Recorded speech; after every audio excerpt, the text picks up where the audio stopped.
Time's up. Let's do this. Hello and very good afternoon, ladies and gentlemen. Of course, now in GMT plus 8 time zone, we are at 12:57 PM, which is close to just about 1 PM, and you're here with EGTV on the BlizzCon Community Qualifier for Thailand. I'm Babael, joined with is Katips. Katips, man, how are you doing?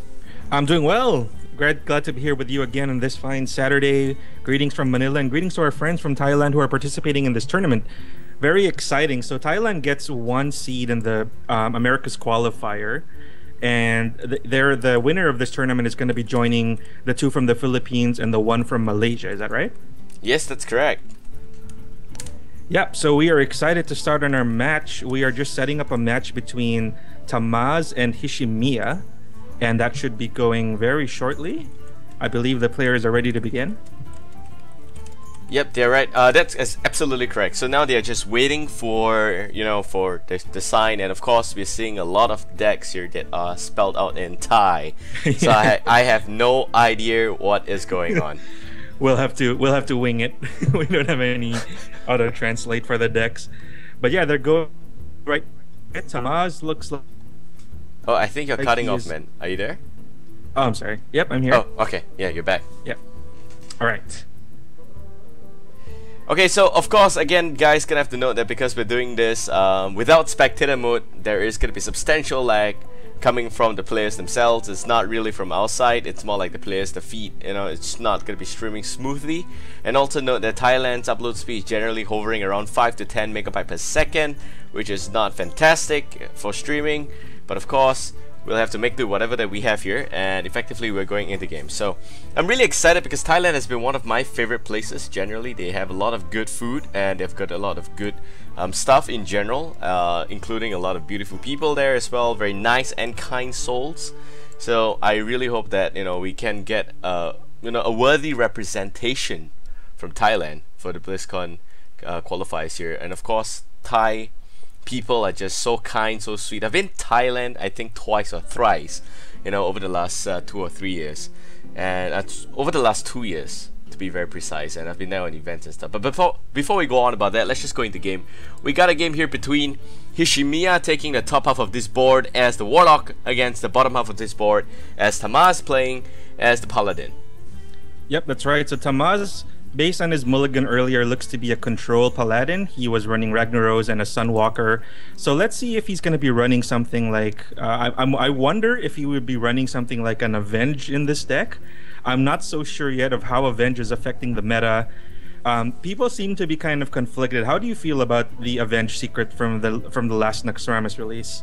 Well, I'm conflicted as well. I'm one of those many individuals that's a little bit confused with Avenge, because generally you cannot activate secrets on your own turn, and that's right. Very, very sad for Paladin, because they've got so much good stuff. So much synergy before that big nerf came in, and effectively that completely rendered most of Paladin's secret a little bit useless. Stuff like Redemption, stuff like Avenge. Avenge is just one of those. So effectively, Avenge works very well if you have a minion with a taunt, because they're gonna have to cut through that. That's right. So actually, the thing about Avenge is, since you can't, again, like you said, you can't play it, you can't activate it on your turn, it becomes much harder to control where the buff goes to after it's activated. So that's why people are a little iffy about it, and the fact that you can't predict where it's gonna go, or you can't control your minions or have them die in such a way that it's gonna go to your preferred minion. I think that's what makes people a little iffy about it. But going back to the game now, TaMaz now has put Divine Shield on his first token, and Hishimiya running what looks to be a standard Nax Zoo, and TaMaz having Equality in his hand and Consecration, the full combo as well in his hand, is going to come in quite handy when Hishimiya decides to flood his board. And I just want to point out, Hishimiya is rocking the new heroic card back from Naxxramas. Very, very nice. Yeah, very good. I have that as well. Clearing Kalthazard was a complete nightmare. But Sephiroth, in my opinion, is a little bit harder. Yep. Sephiroth was pretty hard, I have to admit. Yeah. Alright, so Hishimiya here actually... Yep, sorry, go ahead. Hishimiya here actually has the perfect answer. He's got the Dire Wolf Alpha, which is gonna, just give both of those Haunted Creeper a little bit of a boost here. And effectively that means that he's definitely going to be able to just spawn even more Spectral Spiders if he just knocks the 2/2 Haunted Creeper into that, but no, he's not going to do that. I think he's going to try and prevent Consecration from being used here, which is why he's playing very safe And effectively, yep, even the egg's gonna come out. So Consecration here, which is in the hand of TaMaz, by the way, is not gonna do him any favor at all. That's right. So Hishimiya having a very nice curve in this opening, a very nice opening. Both Spectral Spiders are out. One Nerubian Egg is out, and the Direwolf Doggy, nice activator for each of those cards. And like you said, these cards right now, these Naxxramas cards, are preventing the use of Consecration, and those are going to be a nice little insurance for Hishimiya to basically, even if he maintains this board right now, it's going to be pretty good unless TaMaz starts putting up some sort of defense. And none of the taunters in TaMaz's Paladin deck are in his hand right now, so he's going to have to resort to his weapon so far. Yep, and that unfortunately is really not going to help against this Zoo. The Zoo is looking very good with so much death rattles on the board. Even if TaMaz has, you know, Consecration in the hand there, he doesn't really have a good way to clear it out. Of course, he needs to wait for, I think, a Wild Pyromancer to come in before Equality. Wild Pyro is going to be the full combo, as well as like Consecration. You could try and make something happen there. But here comes, you know, even bigger minions and even a weaponized egg coming along. So that's a 2/3, and even a 2/2 Spectral Spider with Taunt. So I feel like TaMaz needs to draw into some of his taunts to have some sort of defense, because clearing the board right now is not going to be ideal. It's going to produce the Nerubian, it's going to produce more Spectral Spiders. So Hishimiya, with very dominating board control, I think right now TaMaz needs to just buckle up and hold on and basically try and clear these minions without having to use his Consecrate first. But he might need to... Okay, he's just going to go for it. Yeah, but I think he doesn't really have a choice here.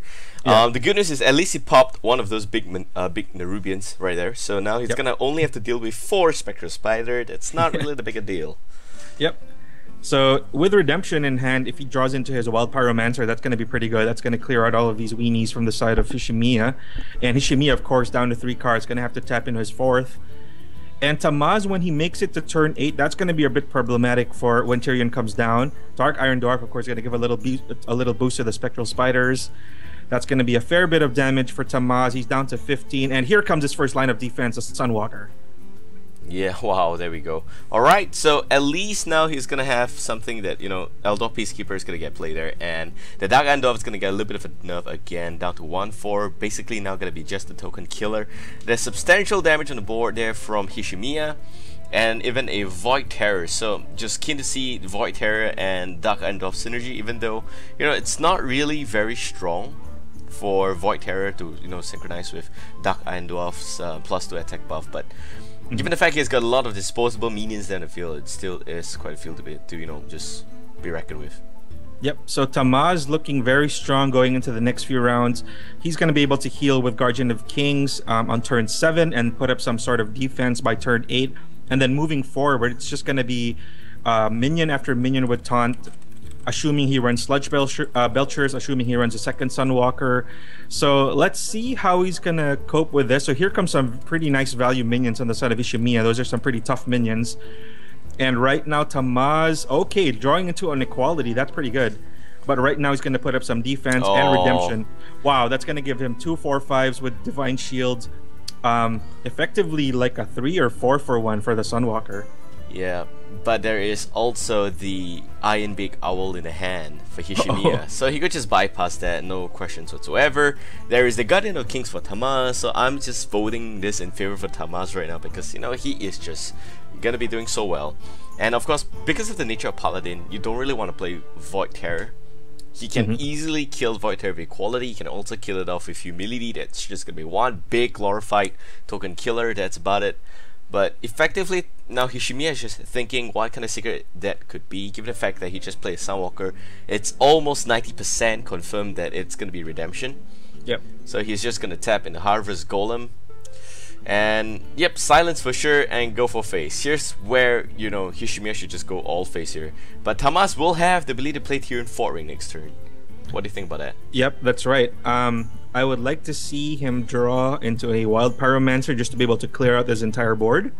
But Tyrion Fordring is going to be pretty good as well. It's just that he's down to 7 health, and if he doesn't draw... Oh, Big Game Hunter not going to help him in this match. So I think his only option at the moment is Tyrion Fordring, but I think that's not enough to stop him from dying next turn. Easily popped, I believe. Yep, he's got Redemption as well, so that's going to come back. Yep, on Tyrion. So he does have him being Hishimiya does have enough to clear through this, and okay, so that puts him using the Sunwalker was pretty good. That's gonna leave him out of range, and Tyrion Fordring is gonna be able to come back with a redemption also. Yeah, it's gonna be such a twist of fate here if Hishimiya actually runs the Black Knight. Yeah, I think right. it's really just gonna kill TaMaz to see that. So Nerubinek is gonna be the card that's gonna come out here from Hishimiya from the life tab. He does draw one Harvest Golem, so he's got two Harvest Golem in the hand there, as well as one Void Terror.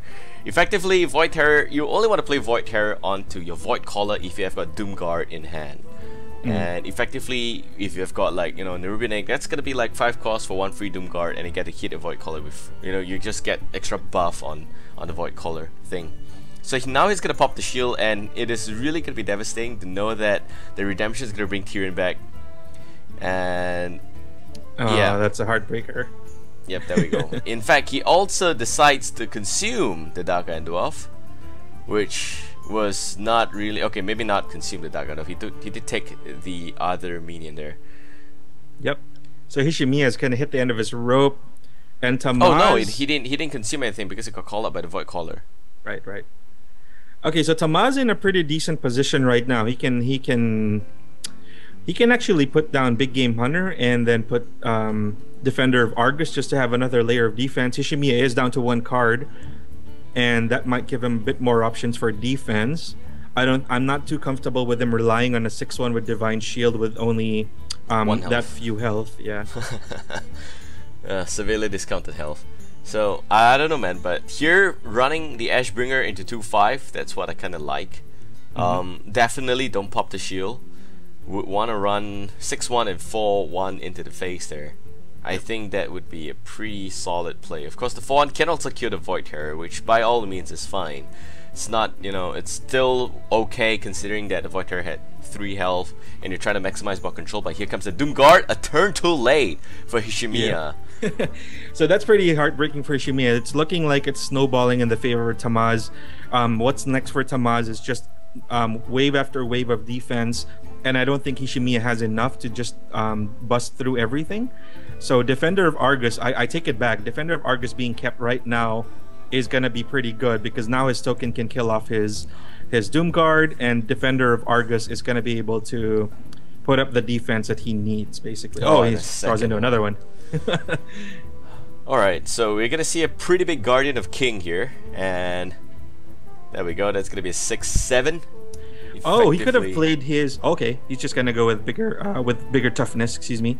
7 damage. It's gonna bring Hishimiya down to 7 health, and that's gonna bring him down to 2. And he is on the verge of stealing this win from Hishimiya. And yeah, we're gonna see the Zoo getting completely owned here. Oh well, but DOA comes out for Hishimiya. Of course, he cannot tap here, and that's the beauty of lowering the Warlock down to 2 health. I do know of, you know, some Warlock. In fact, myself, I tap at 3 health. Because you're just that desperate, you want to see the soul fire. But that's right. Now there is no more fire here for Hishimiya, and unfortunately, TaMaz gonna get a win there. Yep. So TaMaz able to buckle down and play to some nice defense, able to clear that first hurdle with the Spectral Spiders and the Nerubian Egg. So pretty good play on his part, and managing to put up some defense. And the reinforcements arrived when they needed to, and he took that win. Yeah. So he's gonna stick with his Paladin for now. He's gonna have to stick with a class as per the rules. So let's see what Hishimiya is gonna be running to counter this Paladin. So little known fact, well, not really little known. So recently Paladin has had a resurgence because Reels had that nice run in VGVN with his Paladin. He went 8-1, and Amaz also won a recent tournament. I believe that was Deck Wars, where he was using a Paladin also. So Paladin not really the bottom feeder that it used to be. It's coming back into style. Avenge not really affecting the Paladin meta so much but the other cards from next round, Sludge Belcher, I like so much in the Paladin deck, and it's just a lot of defense, and it works pretty well to the Paladin's advantage. Able to go into the late game and then just kind of out endurance your opponent and then clutch out a win with very value minions. Paladin's always been the class that really just you don't want to play against in the late game because there's just so much heal, lay on hand. There's, you know, even the Holy Light and stuff like that that just really Guardian of Kings. That's a 5-6 minion there, and it heals you up as well. Classes just don't like late game against the Paladin. So here we're gonna see TaMaz with the Paladin in the top half of this board right now. We've just flipped the vision around. Hishimiya is slightly less laggier. He still lags, but not as laggy as TaMaz, and we're gonna see from his perspective. Hopefully that's gonna bring a little bit more entertainment value to you guys and improve the experience on stream. Yep, so how do you like the Hunter versus Paladin matchup? Ooh, I really like Hunter a lot because, you know, now Hunter has got good stuff that could really fly in there, and Web Spinner bringing King Crush as we've seen last weekend. We'd like to see what this Web Spinner brings first, and I want to see him run the 1-1 directly into... Okay, he's actually not going to care about it, it's going to go for face. I don't like this play specifically because there might always be a silence, and I've seen people actually silencing Web Spinner. Well, at the risk of drawing something better than a Captain's Parrot, I think that's a pretty fair play. Unfortunately, with my luck with Web Spinner, I always get Captain's Parrot or something stupid like that, yeah. So anyway, Hunter right now in the meta is pretty strong. I mean, just in a recent tournament, Strifecrow took out Amaz 4-0 with a Hunter due to the ban system. So Amaz chose not to ban Strifecrow's Hunter, and Strifecrow banned Amaz's Hunter and kind of wrecked them with 4-0. So a lot of people, it's kind of like beta again, where Hunter was having that Unleash the Hounds one-turn kill, and Hunter very strong in the meta right now.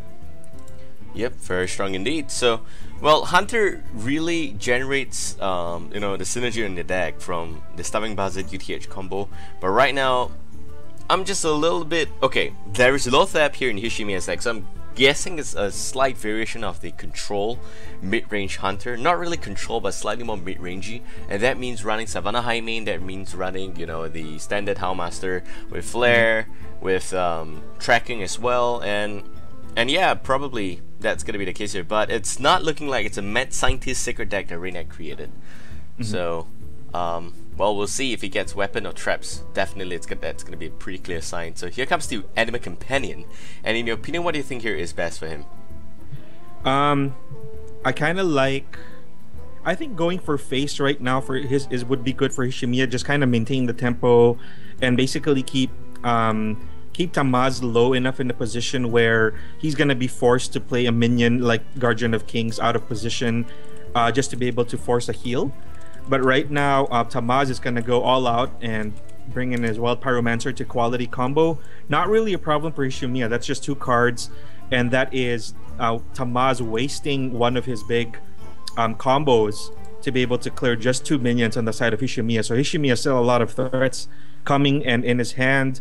And TaMaz now has to start putting up some sort of defense. He's just going to go token into Argent Protector for now. Yep. So now Lothap comes out, and really the main rationale of playing Lothap here, or rather in the previous turn, was a little bit more towards the fact you want to play some pretty big minion on the field. Lothap himself 5-5. Buzzard into UTH for turn 6. That's pretty okay. That's the tempo he needs. And effectively, Haunted Creeper is going to come out as well, but he doesn't have the mana for that. And Anima Companion. So here he's not interested in bot control, he's going for full-on aggro, which is slightly perplexing, I believe, to TaMaz as well, because you don't really see a Hunter do that unless it's a face Hunter. That's right. And it's gonna work against him if he keeps going for face and he has all these low health minions. He's just one consecrate away from basically getting wrecked. So Hishimiya, I'm not so sure how his plays are going right now. I think I would have preferred a little bit more board control. If he had controlled this board, for example, there wouldn't be much to activate with Defender of Argus. So now he's in a bit of trouble because he's going to have to face 2 taunters, one of them drawing cards for TaMaz. Yep. So yeah. Alright, so here comes the taunt, and that's going to be a bit of a problem, but that Lucky Huffer is at least going to make sure that it can kill, of course, without dying, now with the silence. And I really like the silence on the taunted up AOP, because the Paladin really needs card draw right now. He doesn't have enough things to play. He does have a Guardian of Kings, and that's going to buy him some time. But what's really going to wreck hard is the fact he's got double Consecration in hand. So effectively, Hishimiya, you know, he's just going to regret that play there. Also, dropping Lotheb down to 2 health is going to give him so much value from this consecration. Here it comes. That's going to be a board clear for TaMaz. And here we go. TaMaz, even with a silence AOP, that's 1 damage on the board. He can go into redemption, bringing back his AOP if need be. Here comes another token. And now the game begins for TaMaz. He's going to start whittling down Hishimiya, try and gain his health back with Guardian of Kings. And he still has another Consecrate in hand. So if Hishimiya tries to overextend like that again, he's going to be punished for it hard with Consecrate. Yep, exactly. So here, you know, he can UTH again, but really that doesn't do much. Flare is going to kill the Secret, and he's going to draw a card, which is very much needed for him. Hishimiya does not... Yeah, it's too OP. It's the only card in the entire game that can address secrets before they are popped. Houndmaster, interesting. It's either the fact that he didn't really draw much of his mid-range minions, or this is a combination between Face Hunter and slightly more aggro. There's also the Freezing Trap, which would be some form of deterrence here. Popping the second UTH is not going to help him much. Yeah, so Hishimiya not really into the cards that he wants right now. Maybe an Explosive Trap would have helped him instead of a Freezing Trap, but he's going to play Direwolf Doggy. He's going to Houndmaster that.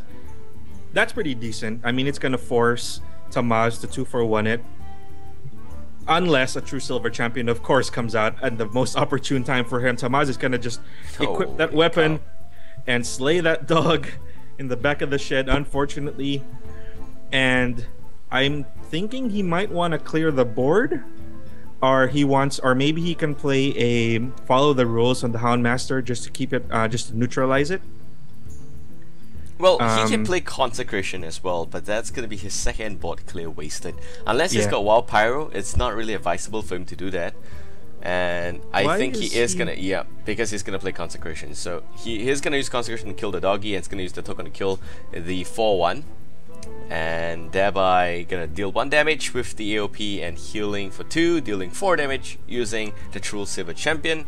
And Hishimiya is really running out of gas. Although I'm not so sure, I don't think that's pretty optimal for TaMaz. I don't know if you agree, but I would like to have seen him just swing for the 4/4 and then follow the rules for the Houndmaster, and just to maintain a lot more board control and not waste his minions. Well, but he's afraid of Unleash the Hounds. Okay, that's pretty fair. And also you have to understand that hunters, they don't really have huge board. They are not really, you know, interested in building a big board. They're more interested in having the big Savannah Highmane, or probably, you know, a big Scavenging Hyena. That's why, you know, Eldor Peacekeeper is a lot more important here. And also Guardian of Kings really just forces Hunter to react with stuff like Hunter's Mark and even the Stone Task Boar. And effectively, Hishimiya's cards are just 4/4 not found right now. He doesn't have his Savannah Highmane. I'm not sure if he runs them at all. Going solid into this, you know, into his deck already. And that's disgusting. TaMaz is gonna have a second Guardian of Kings in his hand. That's gotta be demoralizing for Hishimiya. That's gonna bring TaMaz up to 26. Sorry. That's 24, okay. My math is 24, I believe. Yeah. He even has. This is just a healer dude. Look at that. Earthen Ring Fasiri, Guardian of Kings, and he's almost as good as new. 27 health. Holy cow. All that he's back to the beginning, man. All that work, and he's back to 27 health. Okay, with this is in his hand. I'm sorry. This is not the mid-range standard hunter. This has got Leroy Jenkins. This has got UTH, Timberwolf. This looks like it's the fine balance. I think it's a face hunter with cards that are really just missing. And it's interesting that he runs Houndmaster in a face hunter. Yeah, that's a bit more. I mean, we didn't get to see a Bluegill Bomber. We didn't get to see Wolf Rider. None of the usual face hunter stuff. So it's kind of like an early slash mid-game hunter. Yeah, so not really efficient in the face of such heals from TaMaz. And I'm feeling like it's a confused hunter. It's a confused hunter. Rexar's had a little too much grog or something, and he's, you know, I think I'll bring Houndmaster in my deck. And yeah, so Hishimiya not having many answers, Unleash the Hounds is not going to help him with 27 health and such beefy minions on the board, and already using up one of his Hunter's Mark.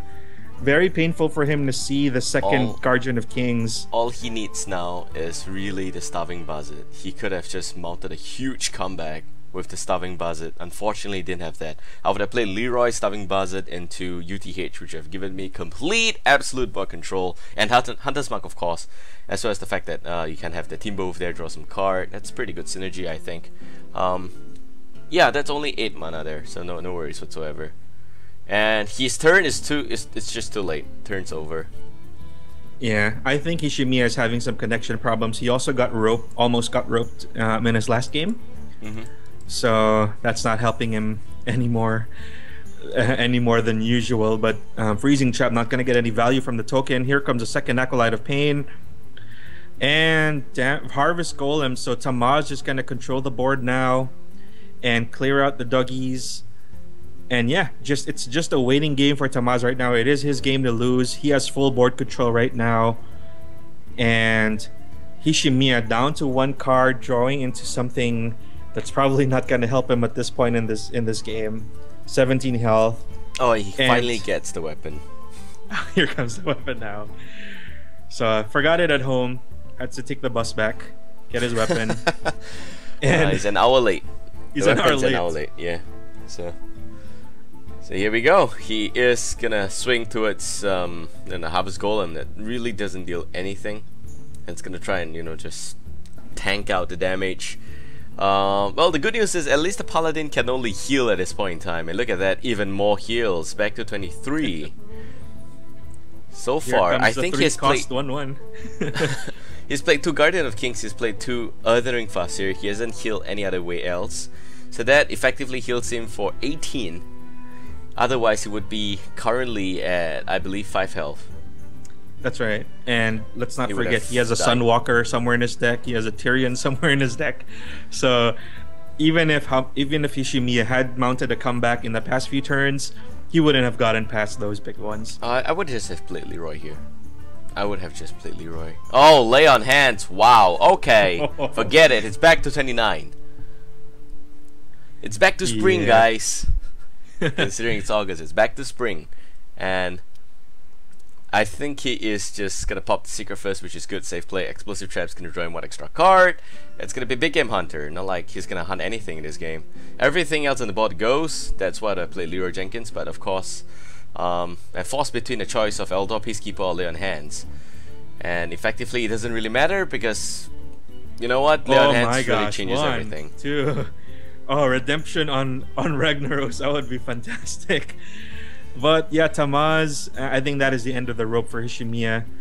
Even if he draws into a second Explosive Trap, he's not going to be able to stop the onslaught of Ragnaros, Redemption, Sunwalker. Very disgusting combo, Sunwalker and Redemption, as the chat has pointed out.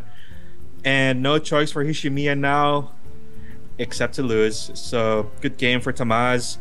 Nice showing of Control Paladin. I'm really happy about this. I'm really happy to see Paladins doing well in the tournament. It's not the shortest game, but it's one of the most entertaining to see how the opponent deals with the endurance match, how the opponent deals with all those heals, and how to get past those nice taunts. So we are moving into the end of this game and into round 3, I believe.